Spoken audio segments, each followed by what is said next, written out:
Have you ever heard your heart whisper no, but felt your mouth automatically say yes? It happens all the time. You agree to a favor you don't have time for.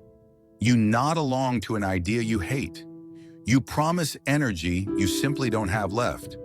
That moment of agreement is a small, quiet betrayal of yourself. It's a tiny seed of resentment you plant inside your own mind. The real question is, why do we trade our own peace for someone else's comfort, and at what cost? This isn't about being polite. This is called people-pleasing. A people-pleaser is constantly scanning the room, not for trouble, but for need. They are trying to be the perfect reflection of what everyone else wants them to be. The driver is a simple, primitive fear, the fear of rejection. We believe that if we say no, we will be disliked. We will be left out. This fear is often learned early on, in a place where love felt conditional. We learned that to be safe, to be loved, we had to be the easy one.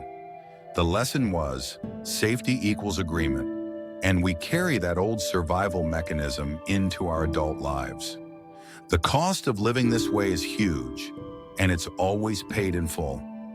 First, total exhaustion.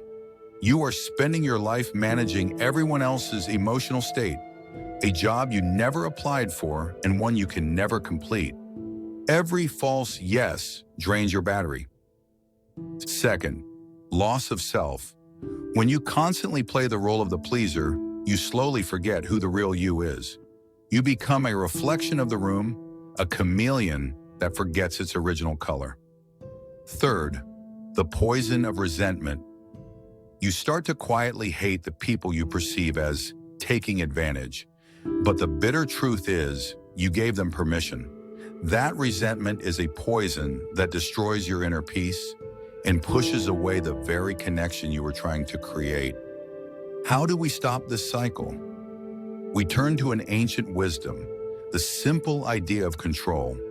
The fear driving people-pleasing is the fear of another person's disappointment. But remember, you cannot control what someone else thinks of you or their emotional reaction when you say no. That is their responsibility, but you can control your choice, your intention, and your response. When you internalize this, the fear loses its power. Their reaction is no longer a reflection of your worth. It is simply a reflection of how they manage their own expectations. You can choose to speak a calm, firm no, rooted in self-respect.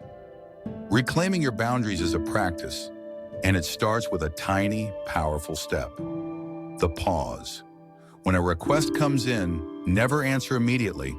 Buy yourself time. Say, that's a big ask. Let me check my commitments and get back to you. This pause gives you the space to ask yourself two crucial questions.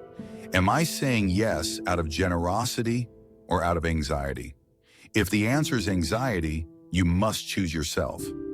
Next, practice the gentle no. You don't need a huge apology or complicated story. A simple, respectful refusal is enough. Thank you for thinking of me, but I won't be able to do that. This is not selfish. This is self-regard. It is the foundation of genuine, authentic connection. When you say a calm, clear no to something that drains you, you are saying a powerful, authentic yes to yourself. People who truly belong in your life don't need you to be perpetually exhausted and agreeable. They want the genuine, grounded you. The question is no longer who you might disappoint today. The question is, who will you become when you finally stop disappointing yourself? If this deep dive into authenticity resonated with you, subscribe to join us as we explore the deepest questions of existence and the path to self-mastery.